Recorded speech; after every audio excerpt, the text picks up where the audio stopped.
हरे कृष्णा। तो सबका स्वागत है वंस अगेन इस भागवतम क्लास में।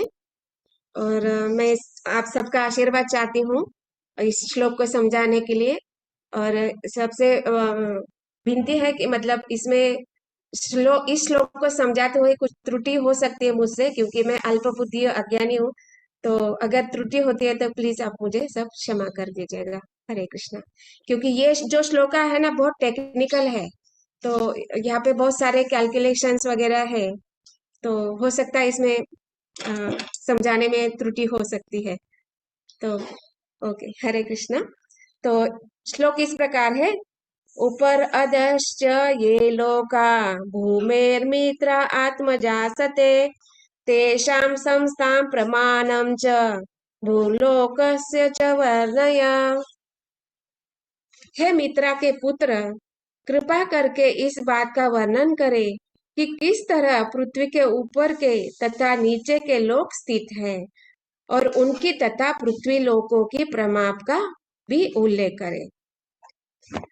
तो जैसे कि हम देख रहे हैं कि विदुर जी मैत्रेय मुनि से अनेक अनेक प्रश्न कर रहे हैं। और उन्होंने पिछले श्लोकों में बताया कि हाँ, कि आपने जो व्याख्या की है, जिस प्रश्नों की व्याख्या आपने की है वो वैसी ही की है जैसी होनी चाहिए। That means as it is आपने व्याख्या की है, तो ये मुझे थोड़ी थोड़ी समझ में आ रहा है। लेकिन एक सोचने की बात यहाँ पे ऐसी है कि जैसे कि हम जानते हैं मैत्रेय मुनि तो उनको बता रहे हैं सारा ज्ञान, लेकिन क्या विदुर जी ये सब ज्ञान नहीं जानते हैं क्या? विदुर जी तो जानते हैं। जैसे कि हम देखते हैं कि विदुर जी कौन है? पूर्व जन्म के 12 सॉरी पूर्व जन्म के यमराज है। और वो कौन है? 12 महाजनों में से एक है। दैट मीन्स उनको भगवान के विषय पूरा पूरा ज्ञान है। लेकिन फिर भी वो यहाँ पे जिज्ञासा क्यों कर रहे हैं? क्योंकि इस जिज्ञासा के से वो अलग अलग प्रश्न करेंगे, और इस प्रश्न का उत्तर जब मैत्रेय मुनि देंगे तो ये हमारे लिए हो रहा है, ये सारा चर्चा। जैसे कि भगवत गीता में बताया जाता है ना कि भगवान के जो शुद्ध भक्त है वो क्या करते हैं? भगवान के लीला, गुण, धाम, चरित्र का चर्चा करते हैं, उनके कार्यकलाप को चर्चा करते हैं। मत चित्ता मदगत प्राणा बोधयंत परस्परम। मतलब वो भक्तगण जो होते हैं, विशुद्ध भक्त, वो सारे भगवान के विषय में चर्चा करते हैं। और इस चर्चा को जब एक सामान्य व्यक्ति, इस जीव जो भौतिक जगत के जीव जब ये सुनते हैं, ये जो माया में फंसे हुए जीव जीव जो सुनते हैं, उससे क्या होता है? उनको भगवान का स्मरण होता है। और भगवान का स्मरण होने से क्या होता है? हमारा जो सुप्त अवस्था में हम सोए हुए हैं ना, हमारा जो अस्तित्व को हम भूल चुके हैं, और उस अस्तित्व को हम पुनः जागृत कर सकते हैं। हम्म क्योंकि वो लीला सुनने से, श्रवण से वो हमारी अवस्था को हम पुनः प्राप्त कर सकते हैं। और वो हमारी अवस्था क्या है? जीवेरा स्वरूप है कृष्णेरा नित्यदास। तो हम भगवान भगवान ही सभी चीजों के स्वामी है, ये चीज हम जान जाते हैं। और हम अपना जो स्वरूप है, सेवक का स्वरूप जो है, उसको निभाने का हम प्रयत्न करने लगते हैं। तो इसलिए विदुर जी यहाँ पे अलग अलग प्रश्न कर रहे हैं। और इस प्रश्न में विदुर जी आप पूछ रहे हैं कि ये तो आपने सृष्टि की है, लेकिन यहाँ पे ब्रह्मांड, एक ब्रह्मांड जो है, इस ब्रह्मांड में कहा गया कि पृथ्वी एक बीच में है, और उसके ऊपर भी लोक है, नीचे भी लोक है। तो क्या आप किस प्रकार वो स्थित है? ऊपर के लोक और नीचे के लोक कैसे स्थित है? क्या आप ये बताएंगे क्या? तो और ये भी पूछ रहे हैं कि उनके लोगों का प्रमाप, मतलब वो कितने कितने अंतर पे स्थित है, ये आप मुझे बताइए। मतलब हमें ये जानना बहुत जरूरी है कि जैसे कि हम लोग देखते हैं कि आधुनिक विज्ञानी क्या कर रहे हैं आजकल? सोच रहे क्या कि हम चंद्र पे जाके रहेंगे, चांद के ऊपर जाके रहेंगे। लेकिन ये पॉसिबल है या नहीं, ये इस भागवतम से हमें पता चलेगा कि ये मतलब क्या होगा ना उसके लिए। साइंटिस्ट लोग भी सोच में पड़ेंगे कि हाँ, सच में हम चंद्र में गए हैं या किसी और ग्रह पे चले गए हैं। तो इनके लिए यह बहुत जरूरी है, और हमें हमारे भी लिए इस ज्ञान की बहुत जरूरी है, क्योंकि हम लोगों ने पढ़ा है हम लोगों को जनरली स्कूल में पढ़ाया जाता है भूगोल विषय में कि हाँ इतने ग्रह है, इतने हैं, एक ही ब्रह्मांड है। लेकिन नहीं, यहाँ पे शास्त्र बता रहे हैं कितने ब्रह्मांड है। अनेकों अनेक ब्रह्मांड है। और ब्रह्मांड कैसे उत्पन्न होते हैं? जो भगवान के श्वास से बाहर निकलते हैं। यही नहीं, भगवान के जो शरीरों में रोमकूप है, वहां से अलग अलग ब्रह्मांड निकलते हैं। और एक ही समय में करोड़ों करोड़ों ब्रह्मांड निकलते हैं। और करोड़ों करोड़ मतलब क्या, हम लोग इतने हैं कि उसको हम गिन भी नहीं सकते। फॉर एग्जाम्पल, अगर एक बोरी है और बोरी में राई भर के रखा है, तो वो बोरी में कितने राई होंगे, इसको कोई काउंट कर सकता है क्या? नहीं, इतने ब्रह्मांड यहाँ पे स्थित है। तो मतलब ये सोचने वाली बात है। लोग मतलब साइंटिस्ट, आज के आधुनिक साइंटिस्ट बोलते हैं कि हाँ इतना ब्रह्मांड है, इतना दूर है, इतने ग्रह है, इतने तारे हैं। लेकिन यहाँ पे शास्त्र में बताते हैं कि कितने सारे ब्रह्मांड है। हम्म। तो इस प्रकार अभी यहाँ पे एक ब्रह्मांड का चर्चा हो रहा है। तो विदुर जी बोल रहे हैं कि पूछ रहे हैं कि अभी आप मुझे इस ब्रह्मांड के विषय में थोड़ा बताइए करके। तो हम देखते हैं कि हम लोगों को मालूम है कि 14 लोक है। हम्म। हम सब जानते हैं क्योंकि हम लोग थोड़ा सा इस्कॉन से जुड़े होने के कारण बहुत सारे क्लास अटेंड करते हैं, प्रभुपाद जी के लेक्चर्स अटेंड करते हैं और सुनते रहते हैं। तो इसलिए हम लोगों को मालूम है कि 14 लोक है। तो मिडल में आता है पृथ्वी लोक, जहाँ पे हम लोग यहाँ पे वास कर रहे हैं। तो ऊपर के लोक है और नीचे के भी लोक है, जिसको ऊपर के लोक कौन जाता है? किसी को पता है ऊपर के कौन से लोक है और कितने हैं? यस, उदरंगा माता जी। हाँ, हरे कृष्णा माता जी। माता तो जी, एक ऊपर एक 7 मिनट, लोग हैं। एक मिनट। तो मैं चाहती हूँ कि आप लोग सब लोग एक एक करके बताए तो सबको टर्न मिलेगा, मतलब बोलने का। यस। तो मैं 2 बोलूं? भू, यस। भुव, स्वर, बस। और ऊपर का बोले माता जी के? नहीं, 7 है, टोटल मिला के 7 प्लैनेट्स हैं। भू, ओके। भुव, स्वर, महर, तप, जन और सत्यलोक। ओके, तो कितने हुए टोटल? 7। ओके, मतलब पृथ्वी, अगर पृथ्वी पे हम लोग काउंट करेंगे तो ऊपर के 6 लोग आते हैं, राइट? ओके। यस। कौन बोलना चाहता है? और शायद हसुबा माता जी ने हाथ ऊपर किया था। यस। माता जी, अर्थ से ऊपर जाना है या ऊपर से अर्थ तक आना है? ऐसे कुछ नहीं माता जी, ऊपर के कोई भी आप लोग बता सकते हैं। सबसे ऊपर क्राउन में जो है वो सत्यम है, फिर फोरहेड में जो है वो तपह, फिर जनः, महः, सुवः, भुवः एंड भूः। That is our earth. Yes. Hare Krishna. और कौन बताएंगे? यस, ललिता माता जी। ऊपर का खाओ या नीचे का? पहले ऊपर का बात करते हैं, फिर हम लोग नीचे के लोक में जाएंगे। Okay, so you have earth, which is bhuvu, bhuvaha, swaha, swara, mahaha, janaha, tapaha, and satyaloka. And each of them are located in different parts of the भगवान के अलग अलग पार्ट ऑफ द शरीर के अलग अलग पार्ट में रहते हैं। तो सुबह में भी चेस्ट के ऊपर, महा नेक के ऊपर, जना आई डोंट नो, तपह फोरहेड है और सत्यलोक क्राउन में है। ओके, थैंक यू माता जी। और कोई बताना चाहता है? ये 6 जो लोग है, ऊपर के लोगों के नाम कौन बताना चाहता है? ओके, तो ये हम लोग देखा कि ओके, सबका बहुत बहुत धन्यवाद कि आपने सबने बहुत अच्छे से बताया। तो और नीचे के जो 7 लोग है, उसको कौन बताना चाहता है? यस, हसुबा माता जी।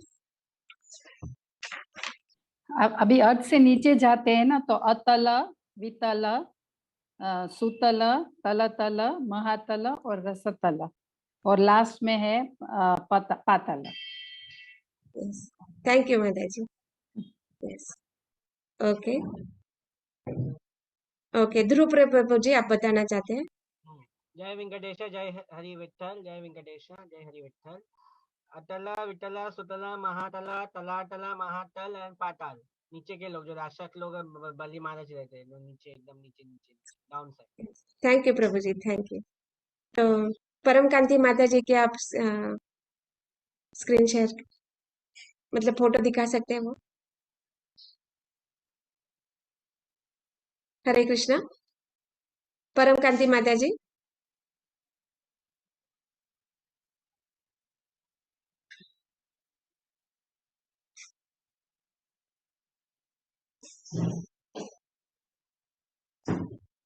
यस, हरे कृष्णा।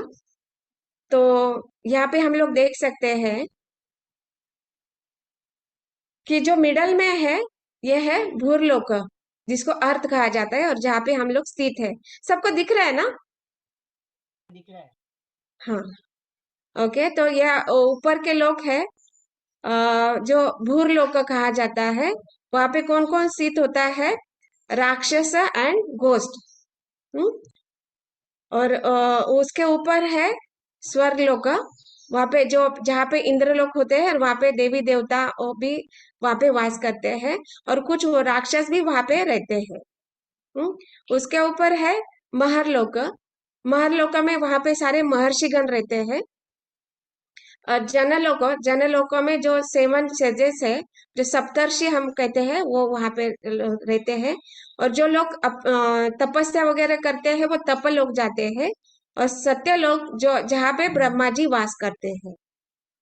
तो इसको ब्रह्मलोक भी कहा जाता है, लेकिन ये भौतिक ब्रह्मांड में ही आता है। तो जिस प्रकार ये जो पृथ्वी, भूर, स्वर्ग, मह, जन, तप और सत्यलोक, ये जो सारे लोक है, और नीचे के भी जो सारे लोक है, ये सारे क्या है? भौतिक ब्रह्मांड के अंदर है।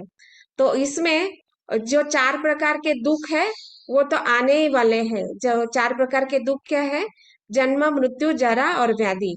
ये सारे लोकों में आते रहता है, चाहे वो ब्रह्मलोक हो, तपलोक हो, जन, महर, स्वर्गलोक क्यों ना हो। तो इसमें ये सारे दुख आते रहते हैं। और हम लोग यहाँ पे नीचे देख रहे हैं जो अधलोक जो है, अतल, वितल, सुतल, तलातल, महातल, रसातल और पाताल। और फिर पाताल के नीचे आता है पितृलोक एंड हेलिश प्लैनेट, जिसे नरक लोक भी कहा जाता है। तो ये पाताल के नीचे आता है पितृलोक और नरक, जो हम लोग बोलते हैं ना नरक, तो ये पाताल के नीचे आता है। तो इसको हम समझने का प्रयास करेंगे। ओके, थैंक यू माता जी, परम कांति माता जी। हरे कृष्ण। तो इस प्रकार हम लोग देखते हैं कि कैसे ये 14 भुवन यहाँ पे स्थित हुए हैं। 14 लोक, 14 लोग यहाँ पे स्थित हुए हैं। तो ये पहले ही हम लोगों ने सेकंड कैंटो में ये पूरा वर्णन हुआ है इसका। तो हम लोग देखते हैं सेकंड कैंटो का 5th चैप्टर में श्लोक संख्या 38 से यहाँ पे वर्णन किया गया है। भूर्लोक कल्पित पदभ्याम भूर्लोकस्य नाभाति नाभीतः रद्धा स्वर्गलोक उरस्सा महरलोको महात्मना। अनुवाद है, पृथ्वी तल तक सारे अधोलोक उनके पांवों में स्थित है। तो यहाँ पे अभी वर्णन किया जाता है कि ये जो 14 भुवन है, ये भगवान के विराट स्वरूप को प्रेजेंट करते हैं। तो ये किस प्रकार यहाँ पे स्थित है, ये यहाँ पे बताया जा रहा है इस श्लोक में, कि पृथ्वी तल तक सारे अधोलोक उनके पांवों में स्थित है। मतलब जो देखा ना हमने, तल, वितल, सुतल, तलातल, रसातल, पाताल, ये जो सारे है ना, ये अधोलोक कहा जाता है। और वो सारे कहाँ पे स्थित है? भगवान के पांवों में स्थित है। और आगे बताया जा रहा है, भुवर लोक इत्यादि मध्य लोक उनकी नाभि में स्थित है। तो भुव मतलब ये जो पृथ्वी जो लोक है, वो भगवान के नाभि में स्थित है। और इनसे भी उच्चतर लोग जो देवताओं तथा सुसंस्कृत ऋषियों मुनियों द्वारा निवासित है, वे भगवान के वक्षस्थल में स्थित है। मतलब ये जो है ना भुवर, स्वर्ग, जन, तप, महर लोग जो है ये कहाँ पे है? भगवान के वक्षस्थल में स्थित है।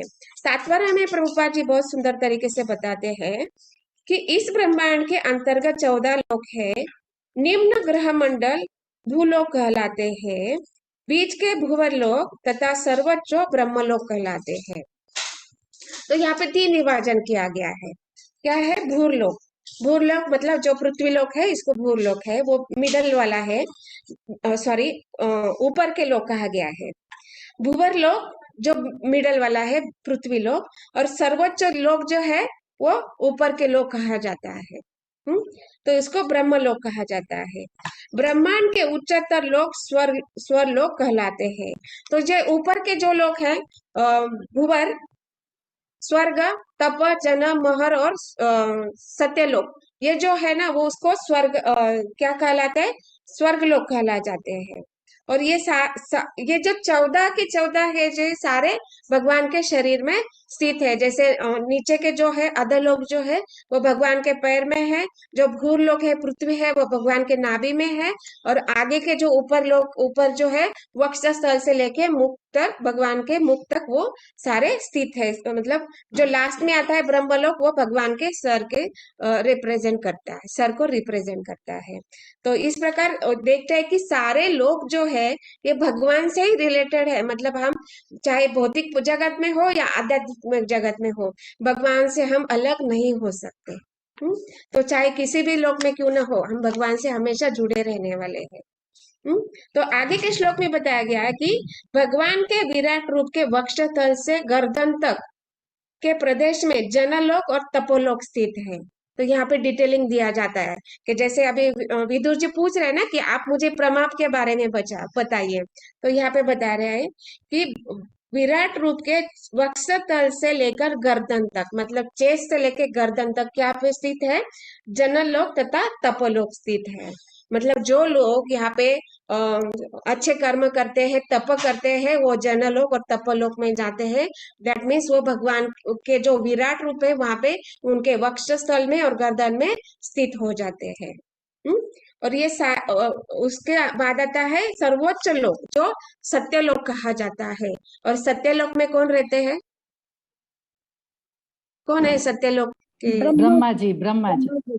तो वहां पे ब्रह्मा जी स्थित है। और ये जो है इसको कभी कभी आध्यात्मिक कहा जाता है, लेकिन ये ब्रह्मा जी भी है तो उसको वहां पे जहाँ ब्रह्मा जी स्थित है होने के कारण ब्रह्मलोक कहा जाता है, लेकिन वो कभी शाश्वत नहीं होता है, क्योंकि ये भौतिक प्रकृति मतलब भौतिक ब्रह्मांड है। तो ये भौतिक ब्रह्मांड कभी भी शाश्वत नहीं होता है, चाहे वो ब्रह्मा जी क्यों ना वहां पे स्थित हो। क्योंकि देखा जाए तो ये ब्रह्मा जी है ना, मतलब ब्रह्मा एक पद है, व्यक्ति नहीं है, पर्सनैलिटी नहीं है। ब्रह्मा एक पद है। अगर कोई व्यक्ति अच्छी तपस्या करता है या जो भी रूल्स और रेगुलेशन, जो भी भगवान के आदेशानुसार कार्य करता है, अपने जन्मों जन्म तक वो तपस्या करता है, तो ब्रह्म लोक को जाता है, वो भी व्यक्ति ब्रह्मा बन सकता है। दैट मीन्स ब्रह्म लोक कोई ब्रह्मा या कोई पद है, कोई पर्सनल मतलब कोई भी व्यक्ति वहां पे तपस्या करके ब्रह्म बन सकता है। और कभी कभी ऐसा होता है कि जो पहले वाले ब्रह्मा जी है वो ऊपर के लोकों में चले जाते हैं, तो वो स्थान खाली हो जाता है, तो वहां पे स्वयं भगवान ब्रह्मा जी बन के कार्यभार संभालते हैं। तो ऐसा भी होता है। तो इसलिए कहा जाता है ये जो सत्यलोक है जो या जो ब्रह्मलोक कहा जाता है वो पद है या वो शाश्वत नहीं है। जिस प्रकार ये 14 भुवन प्रलय आने पर ये भौतिक प्रकृति, भौतिक जो सृष्टि है उसका संहार हो जाता है, तो ये सत्यलोक का भी संहार होता है। इसलिए वो शाश्वत नहीं है। आगे के श्लोक में बताया जा रहा है तत्कट्याम चातलम क्लिप्तम रूभ्याम वितल विभो जानुभ्याम सुतलम शुद्धम जंगाभ्याम तु तलातलम महातलम तु गुल्फाभ्याम प्रपदाभ्याम रसातलम पातालम पादतल इति लोकमयम पुमान। तो यहाँ पे अभी जो अधोलोक है उसके बारे में चर्चा यहाँ पे कर रहे हैं। और यहाँ पे बता रहे हैं, हे नारद पुत्र, तुम मुझसे जान लो कि कुल 14 लोकों में स्थित 7 निम्न ग्रह मंडल अधोलोक है। इनमें पहला लोक अतल है जो कटी में स्थित है। तो अभी यहाँ पे जो पहला लोक है वो क्या है? कटी, भगवान का जो कटी प्रदेश है, जहाँ पे भगवान पांडुरंग क्या करते हैं? अपने हाथ रखते हैं, तो उसको कटी प्रदेश कहा जाता है। तो वहां पे क्या है? वो अतल लोक स्थित है जो कटी में स्थित है। दूसरा लोक वितल, और वितल लोक क्या है? भगवान के जांघों में स्थित है। तीसरा लोक सुतल जो घुटनों में स्थित है। चौथा लोक तलातल जो पिंडलियों में स्थित है। पांचवा लोक महातल जो टखनों में स्थित है। और छठा लोक जो रसातल है जो पावों के ऊपरी भाग में स्थित है। और सातवां लोक जो पाताल लोक है वो भगवान के तलवों में स्थित है। इस प्रकार भगवान का विराट रूप समस्त लोकों में पूर्ण है। तो इसका हम देख सकते हैं कि किस प्रकार ये भगवान का जो विराट शरीर है उसको कैसे विभाजित किया गया है। कटी प्रदेश में क्या है? अतल है। उसके बाद आता है वितल। वितल कहाँ पे है? जांघों में, भगवान के जांघों में स्थित है। और तीसरा लोक जो उसके बाद जो लोक आता है वो सुतल कहा जाता है। वो कहाँ पे स्थित है?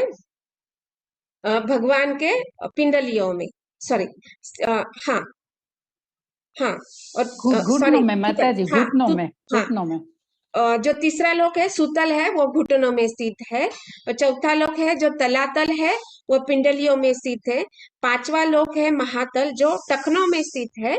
छठा लोक रसातल जो पांव के ऊपरी भाग में स्थित है। वो सातवां लोक पाताल लोक है जो तलवों में स्थित है। इस प्रकार हम देखते हैं कि भगवान का जो सारा विराट रूप जो है वो अलग अलग लोकों से डिवाइड हो चुका है। तो जो भी हम भगवान, मतलब इस जीवन में हम जो भी कार्य करते हैं, कैसे कार्य करते हैं? हम इस भौतिक प्रकृति के अंतर्गत तीनों गुण और उसके साथ ही हमारे जो पूर्व जन्म के कर्म है, गुण और स्वभाव के अनुसार जो भी हम कार्य करते हैं, या तो हम अधोलोक में जाएंगे, या तो उच्च लोक में जाएंगे, या फिर इसी लोक में हम रह सकते हैं। तो ये हम लोगों को डिसाइड करना है कि यहाँ पे एक लाइन भी दिया गया है, कि भक्तगण केवल भावुक नहीं होते हैं, जैसा कि कुछ अल्पज्ञों की धारणा है, उनका दिशा बहुत व्यावहारिक होता है।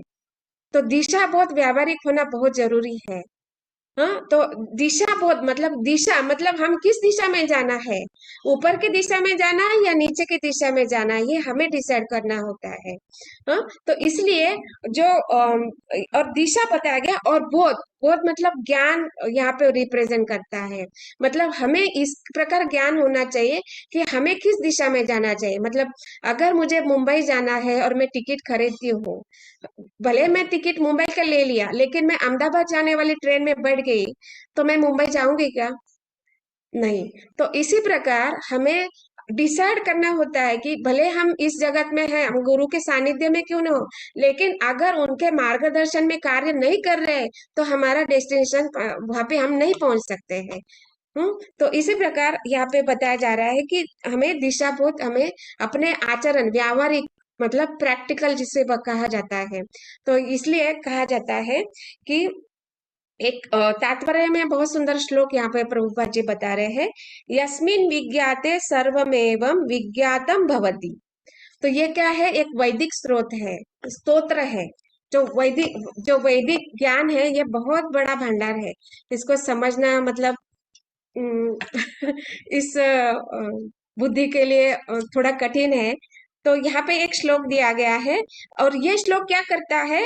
ये श्लोक जोर देकर इस बात को घोषित करता है कि भगवान का भक्त भगवान से संबंधित समस्त भौतिक तथा आध्यात्मिक वस्तुओं को जानता है। तो ये जो हम लोग अभी जो 14 भुवन को जान पा रहे हैं, तो कैसे जान पा रहे हैं?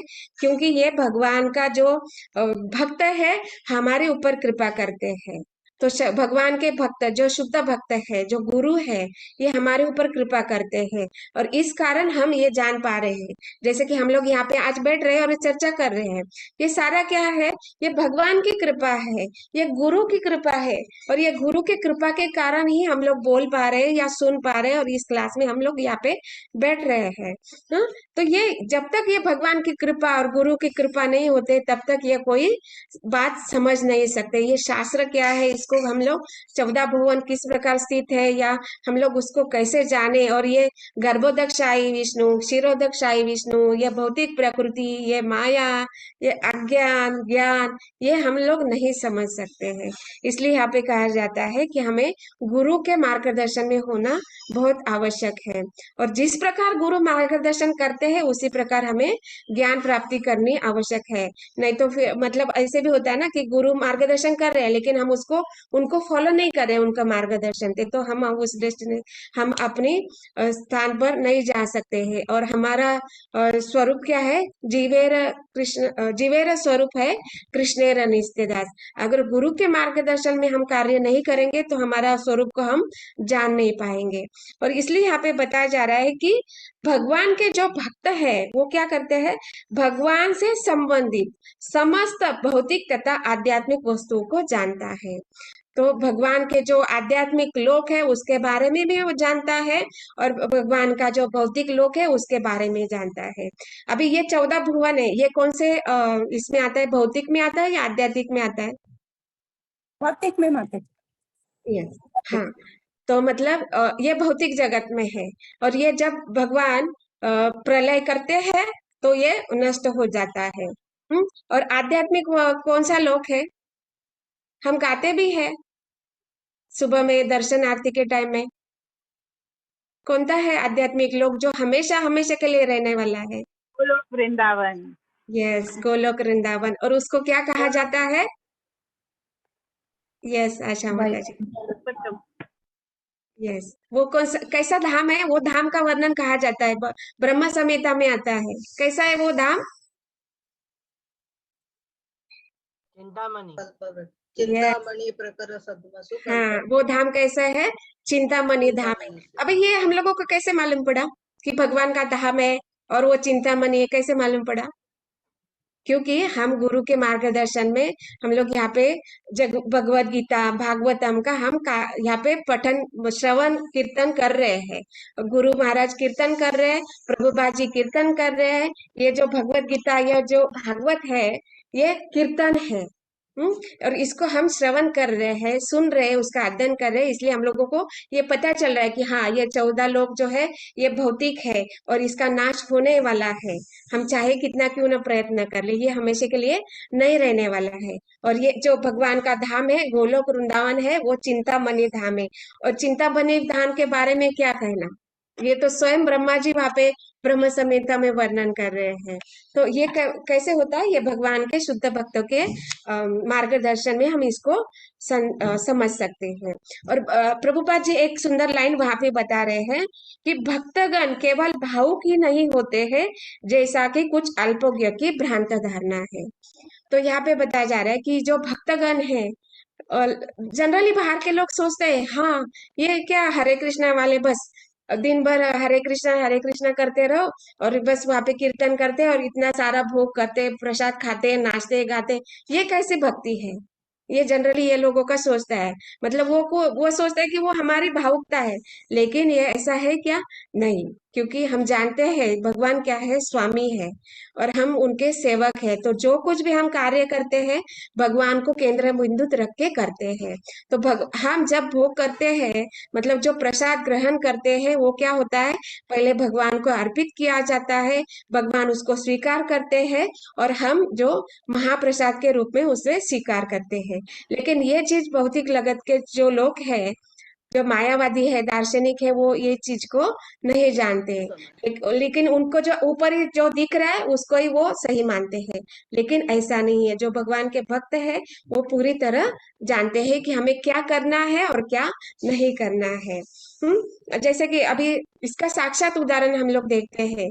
जब चैतन्य महाप्रभु ने मायापुर में जन्म लिया था और जब उन्होंने ये संकीर्तन आंदोलन स्टार्ट किया था, तो जब वो मतलब जाते थे ना संकीर्तन कीर्तन करने के लिए, जैसे हम लोग देखते हैं ना कि भगवान चैतन्य महाप्रभु मायापुर से झारखंड जंगलों में आते हुए वृंदावन पहुंचे थे। तो उन्होंने क्या किया कि जहां से यात्रा शुरू किया, तो वहां पे हम उनका संकीर्तन आंदोलन उन्होंने शुरू किया, मतलब करते कीर्तन करते करते वो मायापुर से झारखंड से होते होते वृंदावन में पहुंचे। तो वहां पे जब उन्होंने देखा कि बहुत सारे दार्शनिक चिंतन थे, उन्होंने कहा कि आप ये क्यों ऐसे केवल आप वेदांती बोलते हो, आप इतने बड़े भक्त मानते हो, फिर आप ये मूर्ख के जैसे कीर्तन क्यों कर रहे हो? आपको तो वेदा अध्ययन करना चाहिए, शास्त्रों का पठन पाठन करना चाहिए, फिर आप केवल ये कीर्तन में क्यों लग रहे हो, और ये कितना नाच रहे हो, उछल रहे हो, कूद रहे हो, ये सब क्यों कर रहे हो? तो वहां पे चैतन्य महाप्रभु कहते हैं कि मेरे गुरु ने कहा है कि तुम सबसे बड़े मूर्ख हो, और आपको क्या करना है, केवल हरे कृष्ण कीर्तन ही करना है, आपको उतना ज्ञान नहीं है कि आप ये वेदों का अध्ययन करें। हाँ, तो इसलिए मतलब स्वयं भगवान जिन्होंने इस सृष्टि का निर्माण किया है, और जिनकी इच्छा से ये सृष्टि का प्रलय होता है, उनके इच्छा से इस सृष्टि का पालन होता है, आध्यात्मिक लोग भी उनके कारण ही स्थित है, वो भगवान बोल रहे कि मैं सबसे मूर्ख हूँ, ये क्या बात है? मतलब लेकिन यहाँ पे भगवान हमें सिखा रहे कि क्योंकि इस युग में भगवान ने भक्त का रूप स्वीकार किया है, और वो आचरण से बता रहे हैं कि हमें क्या करना है, कि इस कीर्तन के माध्यम से हमें भगवान को प्राप्त करना है, क्योंकि ये भौतिक जगत हमारा स्थान नहीं है, ये हमारे लिए जगह नहीं है।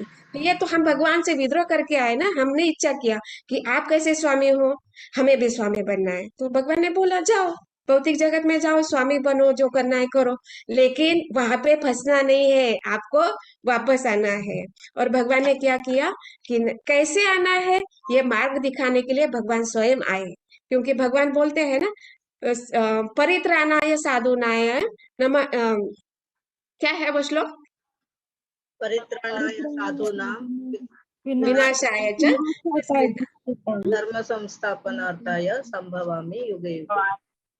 तो भगवान का मेन उद्देश्य असाधुओं को, जो दुष्कृति न है, उनको सजा देने के लिए नहीं आ रहे। उनका मेन कार्य क्या है, भक्तों को उद्धार, मतलब जो भगवान के भक्त है उनको वापस लेके जाने के लिए वो कार्य करते हैं। हाँ, तो इस प्रकार हम देखते हैं कि ये अल्पज्ञ लोग है ना, वो अब अपने सोच के अनुसार सोचते हैं कि हाँ ये इस्कॉन वाले या हरे कृष्ण वाले हैं, ये ऐसे करते हैं, लेकिन ये ऐसा नहीं है।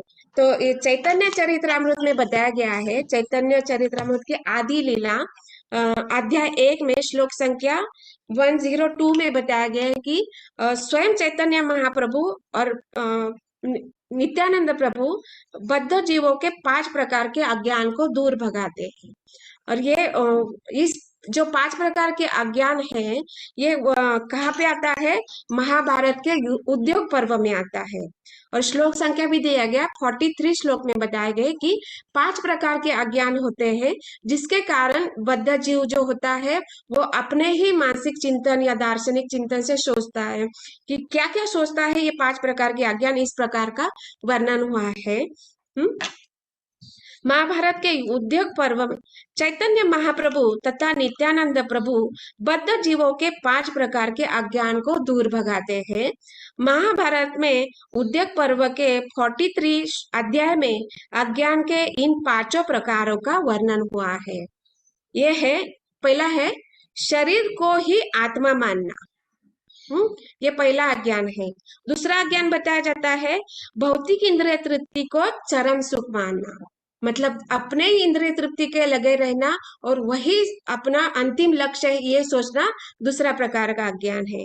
तीसरा प्रकार का अज्ञान बताया गया है भौतिक पहचान के कारण चिंतित होना, मतलब हम अपने क्या करते हैं, अपने पद पोजीशन बनाए रखने के लिए बहुत टेंशन लेते हैं, बहुत कार्य करते हैं उसके लिए, मतलब गधों के जैसा हम मेहनत कर रहे हैं। तो इसलिए ये तीसरा प्रकार का अज्ञान बताया। चौथा प्रकार का अज्ञान बताया है कि शोक करना, हम शोक करते हैं, जब दुख आता है तो हम शोक करते हैं। और पांचवा प्रकार का है यह सोचना कि परम सत्य के परे भी कुछ है। ये पांचवा प्रकार का अज्ञान बताया जाता है। तो मतलब हम सोच मतलब जो दार्शनिक चिंतन या बद्ध जीव है वो सोचता है कि हाँ भगवान है तो भगवान को भी किसी ने बनाया होगा, ये लोगों का सोच होता है। लेकिन यही सबसे बड़ा अज्ञान है। और ये चैतन्य महाप्रभु और नित्यानंद प्रभु आके इस कलयुग में आके हमें सिखाते हैं कि ये 5 प्रकार के जो अज्ञान है इसको हमें इस अज्ञान से बाहर निकलना है। और वो क्या कर रहे हैं कि चैतन्य महाप्रभु की शिक्षाओं से ये 5 प्रकार के अज्ञान समूल नष्ट हो जाते हैं। और जो चैतन्य महाप्रभु ने जो हमें ज्ञान दिया है उससे हम क्या हो सकता है, ये 5 प्रकार के अज्ञान से हम बाहर निकल सकते हैं। और हम क्या कर सकते हैं, इससे क्या है, मनुष्य जो कुछ देखता है या अनुभव करता है वह सब कुछ पूर्ण पुरुषोत्तम भगवान की शक्ति का प्रदर्शन है, ये जान जाता है। जब चैतन्य महाप्रभु हमें ज्ञान देते हैं तो हम जान जाते हैं कि जो कुछ भी है ये आध्यात्मिक जगत हो या भौतिक जगत है, इसके सारे विषय वस्तु को वो व्यक्ति जान पाता है। और ये केवल भगवान का क्षणिक प्रदर्शन होता है, क्योंकि जो विराट रूप है ना वो शाश्वत नहीं है, वो थोड़े समय के लिए होता है। तो इसलिए कहा जाता है ये केवल भगवान के शक्ति का एक प्रदर्शन मात्र होता है। और ये सारी वस्तु क्या है, भगवान के कारण ही, भगवान की ही अभिव्यक्ति है, मतलब भगवान को ही प्रेजेंट करती है।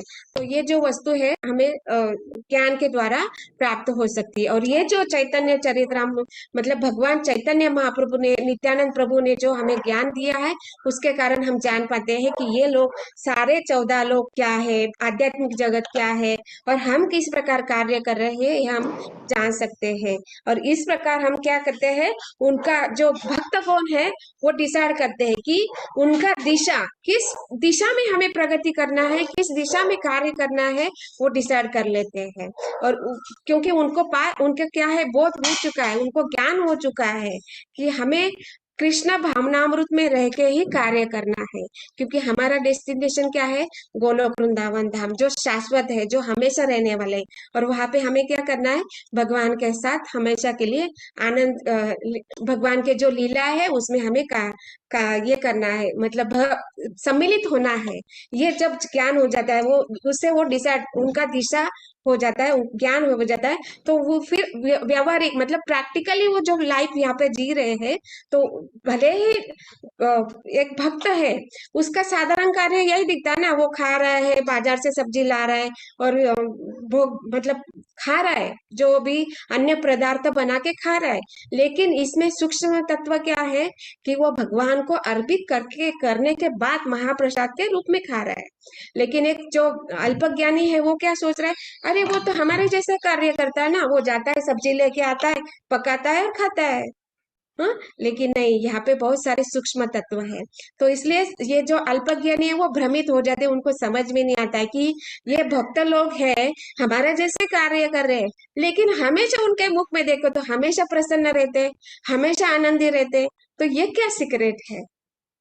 वो सोच में पड़ जाते हैं और वो समझ नहीं पाते। जब तक वो इस्कॉन से जुड़ नहीं जाते हैं तब तक उनको ये सब चीजें समझ में नहीं आते हैं। तो इसलिए उनका जो भक्तगणों का जो ज्ञान है ना वो हमेशा व्यावहारिक होता है, और वो इस प्रकार जानते हैं कि हर वस्तु को वो जानते हैं और भगवान हर वस्तु पे भगवान पे ही, भगवान का ही आधिपत्य होता है। आधिपत्य मीन्स भगवान ही सभी चीजों के मालिक है। जैसे कि हम लोगों ने पिछले कुछ अध्यायों में देखा कि भगवान ने ही इस सृष्टि का निर्माण किया है, भगवान ने चंद्र सूर्य तारे का निर्माण किया है। यही नहीं, इतना ही नहीं, हमारे शरीर में जो भी सारी इंद्रियां है, सारी इंद्रियों के अधिपति होते हैं। मतलब भगवान के जो शुद्ध भक्त है, जिसे हम देवता मानते हैं क्योंकि भगवान के वो भक्त है, और वही देवता हमारे इंद्रियों को नियंत्रण करते हैं। और ये सारे देवता क्या है, भगवान के शुद्ध भक्त है और भगवान के आदेश अनुसार कार्य करते हैं। दैट मीन्स सबके स्वामी कौन है, देवताओं के भी स्वामी है भगवान है। तो इस प्रकार वो भक्त जान पाते हैं। तो ये इस श्लोक में बताए रहे हैं। और यहाँ पे आगे बता रहे हैं, विदुर जी जानना चाहते हैं कि ये सारे जो ग्रह है या जो ब्रह्म भौतिक ब्रह्मांड है, ये सारे लोक है, किस प्रकार स्थित है, ये तो बता रहे हैं।